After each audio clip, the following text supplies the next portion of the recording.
Greetings and salutations yet again, Earthlings. Today is Thursday, and I am out here with this weirdo, and I was led to, because it's Thursday the 17th,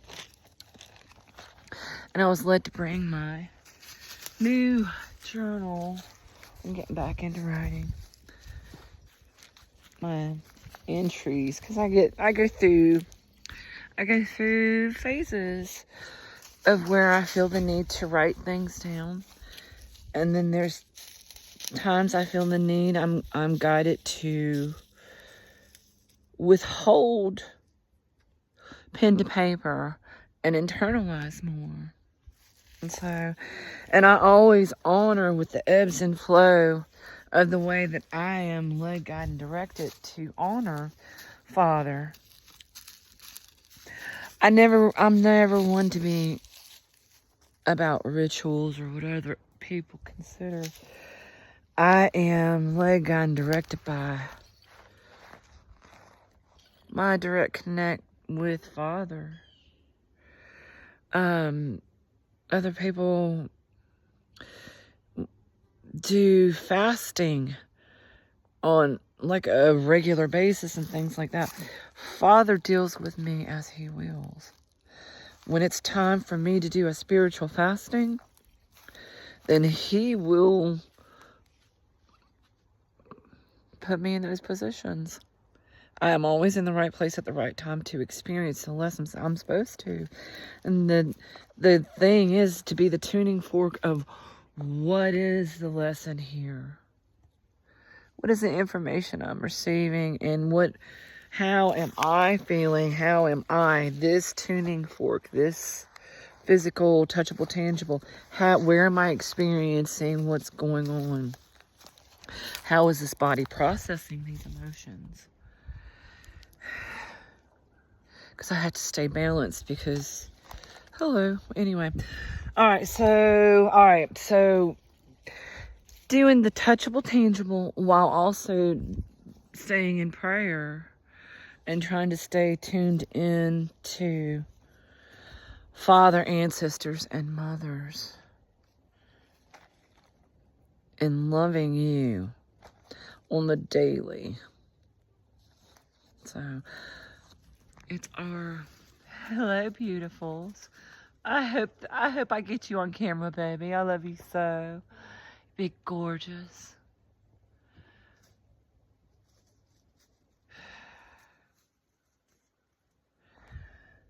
But anyway, the touchable, tangible is, this I'm not meant to stay here and make my life at my son's,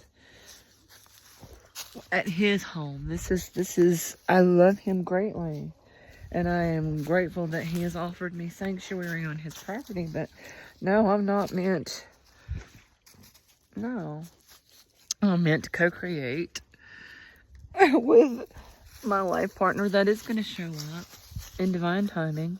And so until then, I have to figure out, well, they have free will of whether or not they're going to choose me and show up and make an effort or not. And if they're not, well, I got stuff I need to do, like get my laptop situated because that was hacked, and I can't even sign in and utilize what I'm paid so much money for because somebody hacked into my stuff, and I type one letter and it pops up something else. So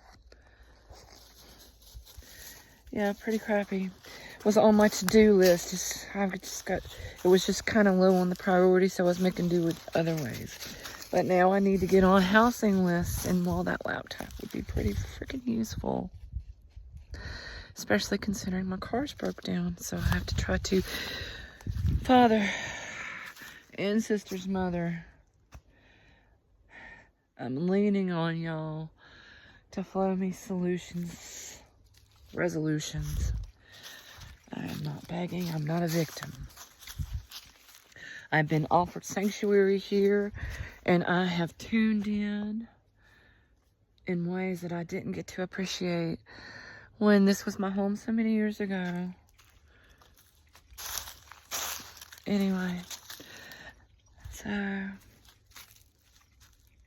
like, trolls, like, that's something I need to remember when I'm talking about this. Anyway, still have to get on with, and I gotta get a new phone because my phones have been hacked.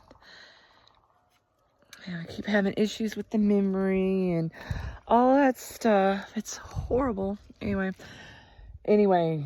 but planetary wise, tuning in to this day, this time, this physical, touchable, tangible. Sky wise, just dealt with Pluto that destroys. And so that's what's been going on in the sky and stuff like that. And then you have Neptune, razzle dazzling. Are you seeing what you really think you're seeing? So death, birth, and resurrection is usually what Pluto deals with. So that, and you have to have death of the old so that there can be birth of the new from the old yuck, and resurrect the ancestors, the best of the ancestors, in the new is how this feels, so that the new world can be born better, stronger, and healthier for us all to thrive. Pluto and Disney patterns. For me, I was kicked off to talk about that because he got stung by a bee, and my son cued me in and said, Mom, he looks like Pluto from Disney.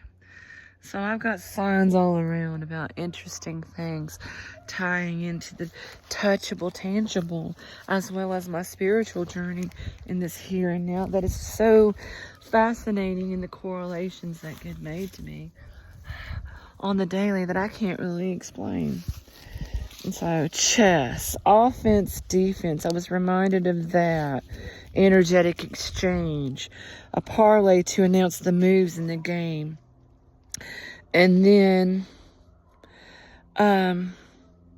here in our court, this here and now, it's like we're clued in with little things that get said going on around us in the world, or whatever comes across our timeline, or our family says, or something that hits us in our pings energetically. And either it's up to us to decide how are we going to respond. We're getting a heads up, a cue in with their attitude and behavior. How's it hitting our senses? What is it we're reminded of? Were we clued in? He's got, cyclical stuff, spin stuff. How are we, when we're clued in, we catch them red flags. How are we cueing in and working with it? The patterns, little buddy and the bee sting, and mostly, and his mouth swelled. And Kyle, he said there, I was just saying that, okay. So, yeah. And in hindsight, it was a cue, a clue, and how were we going to work with these energies, these Pluto energies. Look, Pluto's fixing to make you crazy. I hear you. Yeah, that is weird how did I handle it? Well, that's their behavior. It's not my behavior. I stay true to me. I don't let what they're deflecting or projecting, because they're not able to self-regulate their well, they're wobbling, not me. I'm good.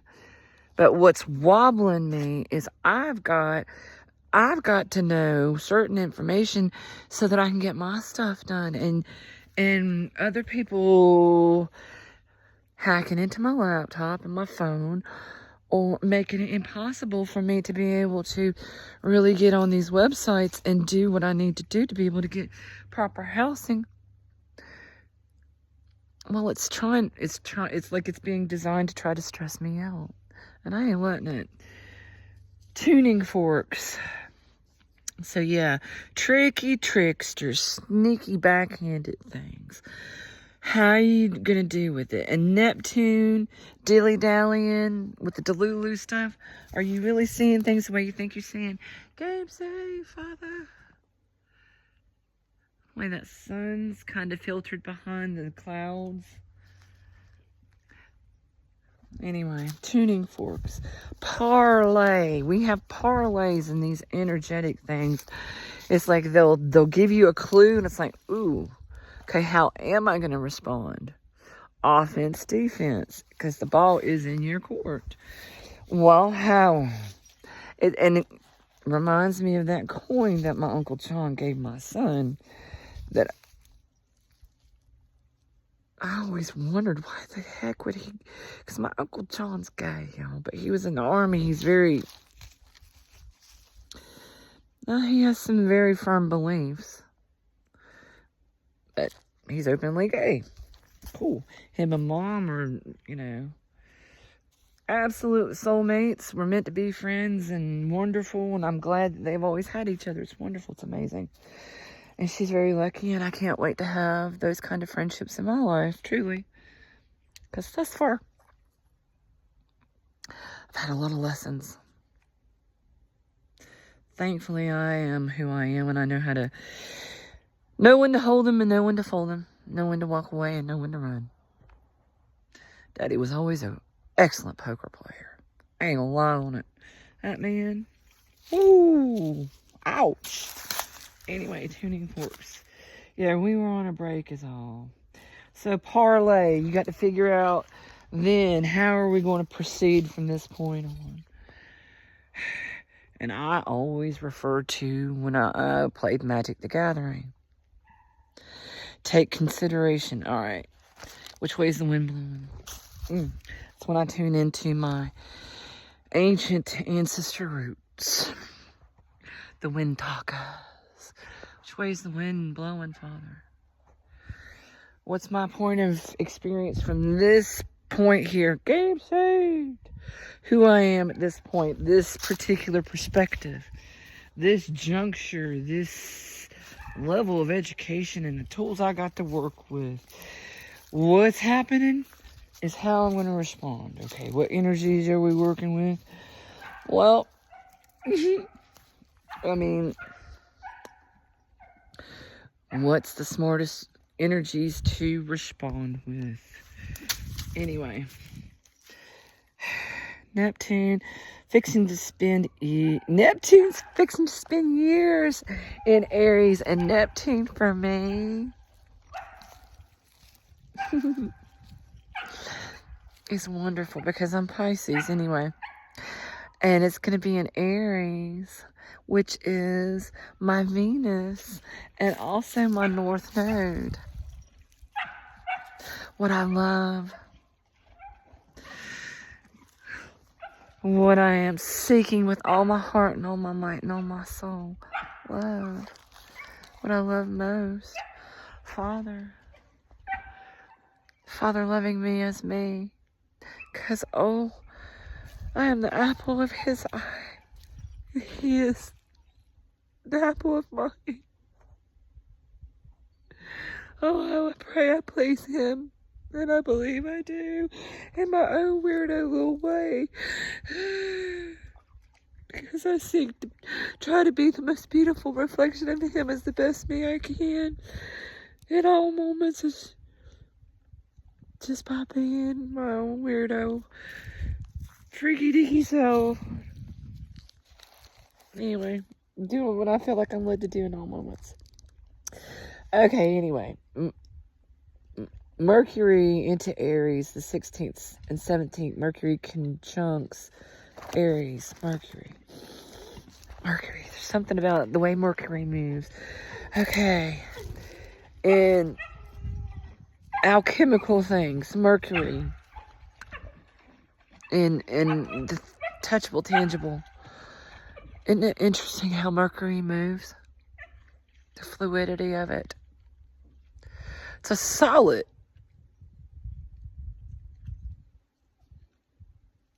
And yet it can hold itself together outside of an actual container. It has its own surface tension to hold it together, almost like a skin, kind of. Anyway, so those energies, that's how I feel about those mercurial energies, you know, when you're thinking about movement and fluidity. And as a Pisces, that to me is the churning of the ocean and the currents and the waves and how you flow and move with things. With the current against it.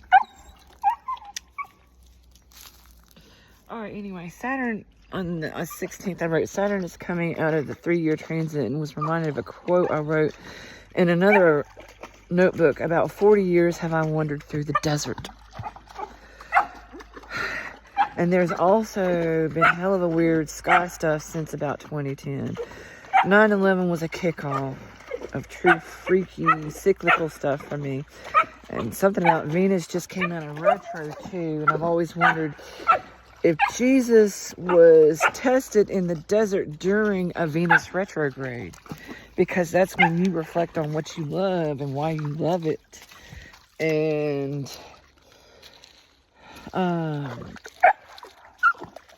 yeah, you're supposed to review things. And all this time, I've been through it with my family, and I died and was sent back. And I died in friggin' 2013. Yeah, 2013. What? Yeah, it was 2013. Died and was sent back. It's right there when I had all that surgeries and stuff to deal with the cancer. Anyway, it was pretty bad. Anyway, boop boop. Back to that. That was 2013. Boop boop. And I've always wondered if Jesus was tested during that time. And Thursday, 4/17, was reminded earlier about blood ties, especially ones made by ancestors that were called on holy journeys before colonizations. I was reminded of how wrong it was. It always felt to me that David Carradine in the series Kung Fu, I was always like, dude, Bruce Lee is like, holy crap. They chose David Carradine, one of the most whitest guys I know, to play Kane, when Bruce Lee, and they cast Bruce Lee in the, rather than using Bruce Lee, who was the true Kung Fu master at the time.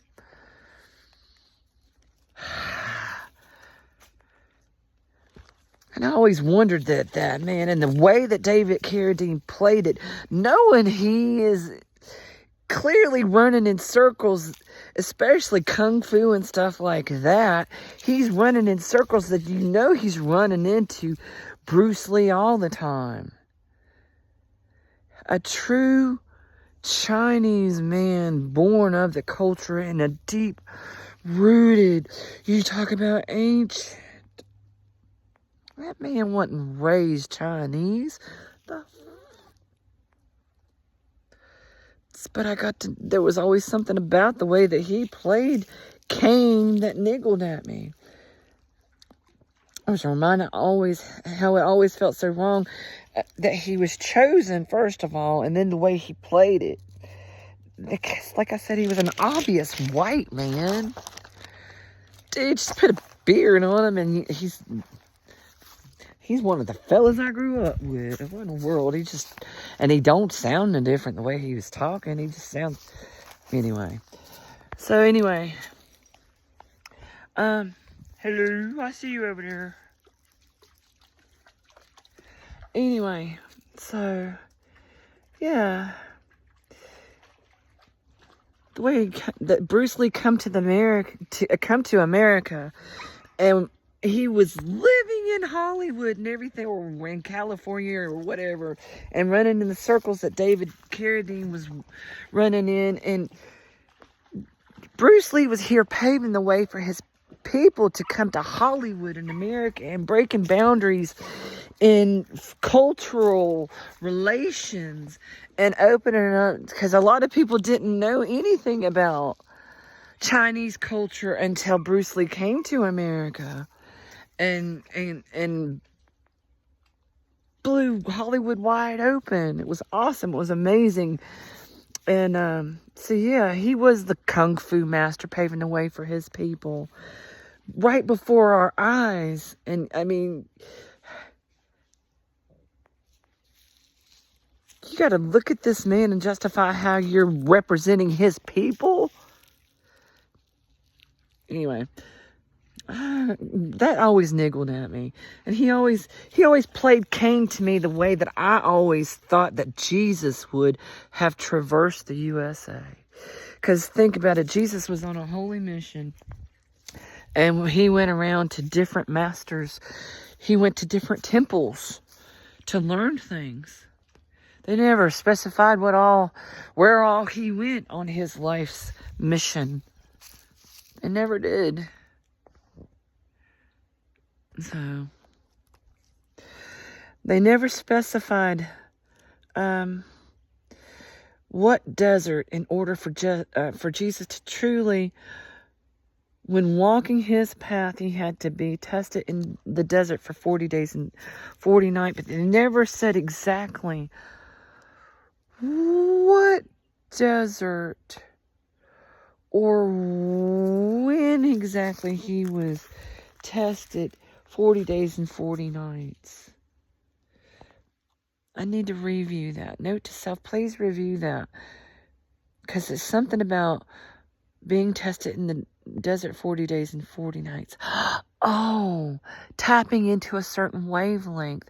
He was able to traverse different lands and tune into different Shaolin masters at the same time. That is the Akashic Records. That is us being able to access, like Google. Is seriously just a different way of tuning into it. Different flip you switch in your brain anyway. 40 days and 40 nights with his disciples. Okay. Yeah, he had to go 40 days and 40 nights without his disciples. Because he always traveled with his disciples, from what they said. And yet, like Cain, always traveled around alone in America. Okay, I'll circle back to that. But first, the reason I think that he had to be in the desert to be tested and alone 40 days and 40 nights is to be completely away from other people. So you do not have their projections or deflections of yuck. So you truly know what is your true tuning fork, resolution, resonation, verbiage, reverberation, what feels yummy to you when you are walking your touchable, tangible, so that you are well balanced and happy and in your peace and feel like you are living your prayer with a direct link to God and your surroundings. Hello, Harold. Love you. So yeah, and to be able to truly tune into his surroundings too, so that they got a clear impression of who he is and how his tuning fork resonates and is resounding, reverberating without other people's interference, to a clear signal. Do you understand? Is how I'm feeling those things. Tuning into your nature. Purification that way. But yeah, in order for Jesus to truly walk his path, he had to be tested in the desert 40 days and nights without his disciples, as he could only answer for himself and needed to know what's truly his and not projections or deflections of others. Because he was fixing to take on all the yuck of the world. And to be able to be properly sorted from him, He had to know what was his and what was not. Is how I feel that energetic. And the Bible said that Jesus went to temples and Mary and Joseph had to go retrieve them. They didn't travel to their home together. Something niggles about that. You mean to tell me that they would have to traverse so far and yet they couldn't keep up with, they didn't know where their son was? My children, honey, when I'm traveling, my babies, they were right with me. I didn't, hello? But then again, they also had relatives that they traveled with as clans, as communities. Usually when one went on a holy mission, others joined. So usually the children kind of stayed together and the cousins kind of just kind of how I always felt that. I didn't want to hang with the adults. I wanted to be doing fun stuff. Anyway, something niggles about that, just as it niggles me about Lizzie walking to the inn without leaving word that she was going alone. Okay, Lizzie. All right, so look, Pride and Prejudice, I ain't gonna lie on it, honey. I'm coming, hold on. I ain't gonna lie on it. I love me some Pride and Prejudice. Keira Knightley. Delicious under my soul. That movie, visual orgasms, the way that they beautifully, it was beautifully, it's a work of art from beginning to end in every aspect. The music, the photography, the choice of locations, the eye to detail, just, I cannot. It's like my beloved portrayal of Doc Holliday in Tombstone. The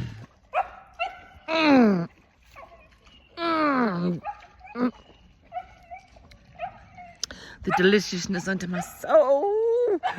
Oh, God, y'all did it up right there. God so loved the world. I cannot stress it. I will not. Anyway, reel it back in. The point I'm trying to make, y'all, listen now, look. Something niggles about just as it does niggle about Lizzie.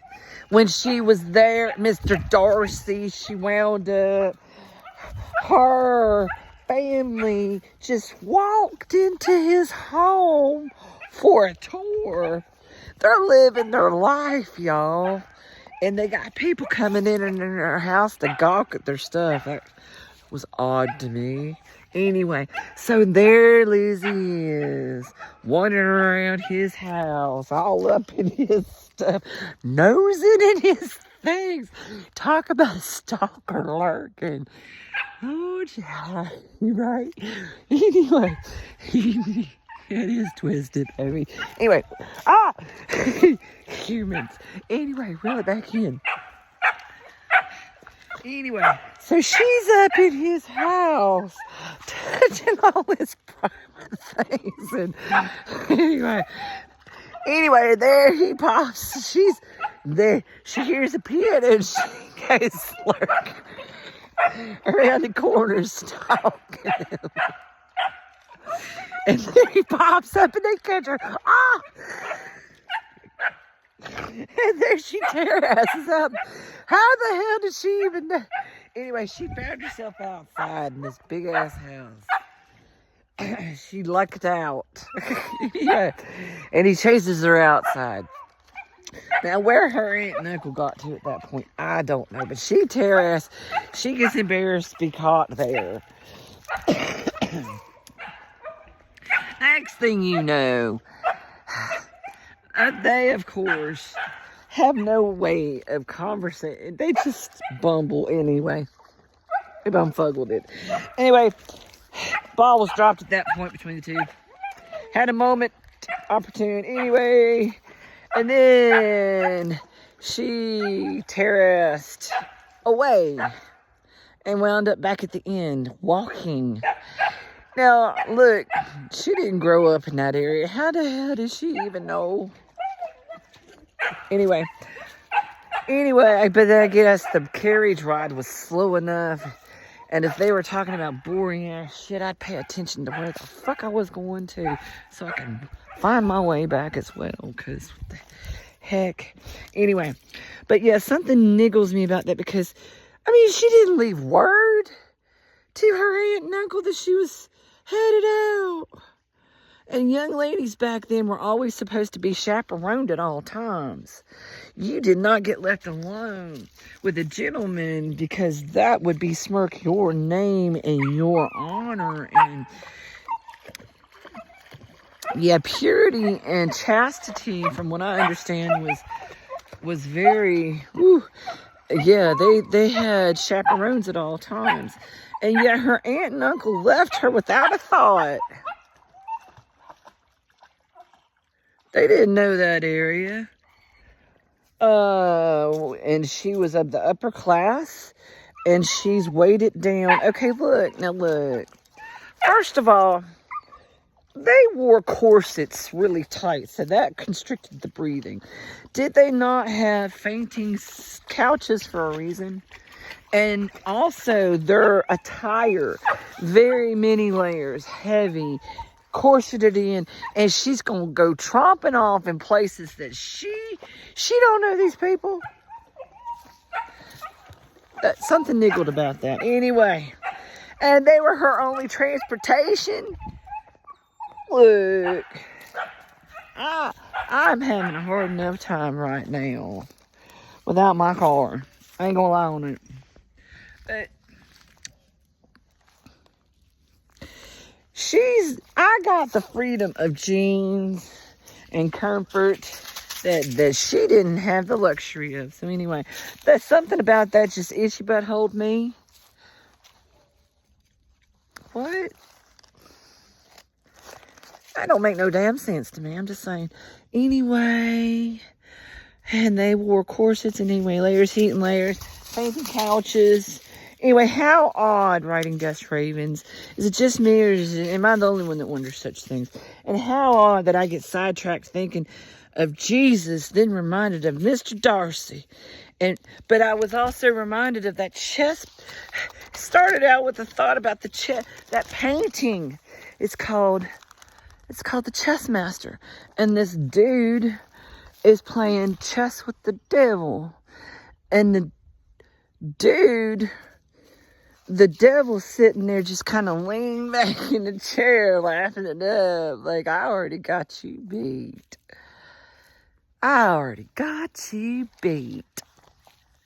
And yet there was an angel.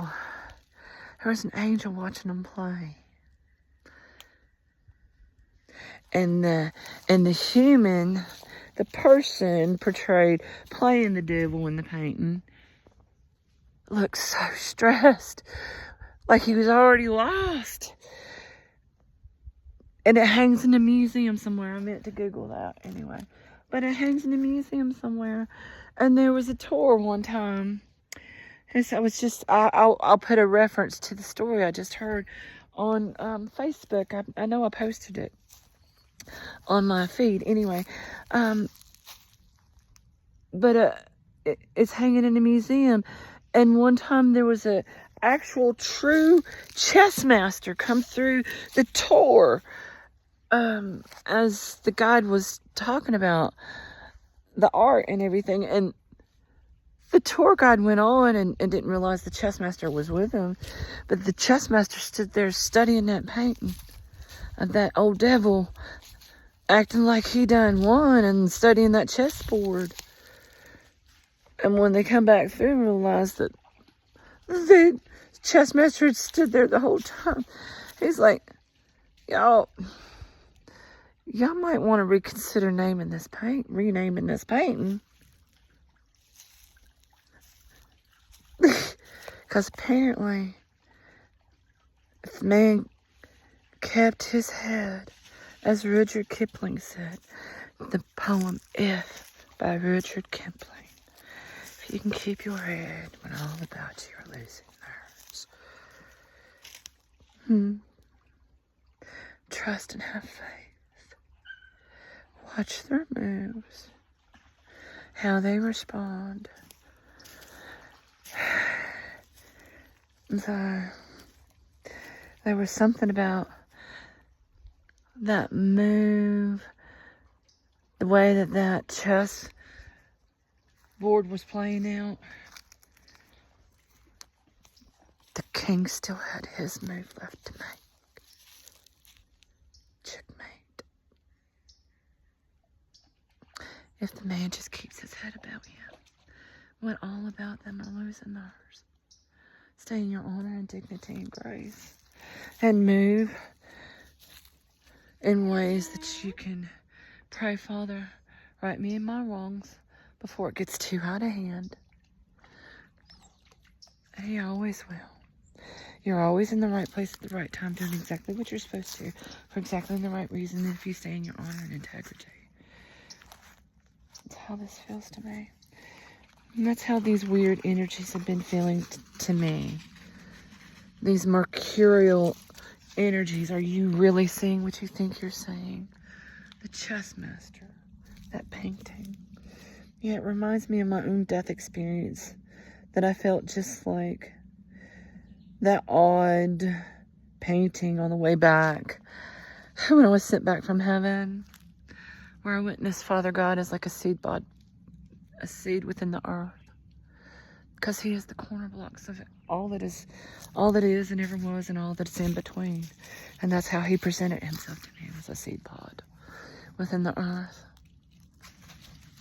And these energies that we have been feeling, this separation of not perpetuating the yuck and making sure that we are staying in our peace and being safe places to love and be in love, and staying tuned into Mother Earth and knowing what's our energies, and being able to discern what's being projected and deflected from others. It's our testing times. It's our times, like when the Passover, the energetic testing of our hearts, being love and kindness.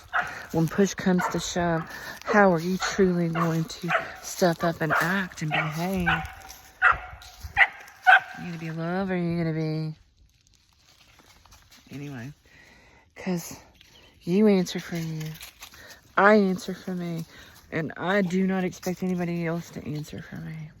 Anyway, that's how today's flow is going thus far. I hope y'all are being kind and loving yourselves. Always.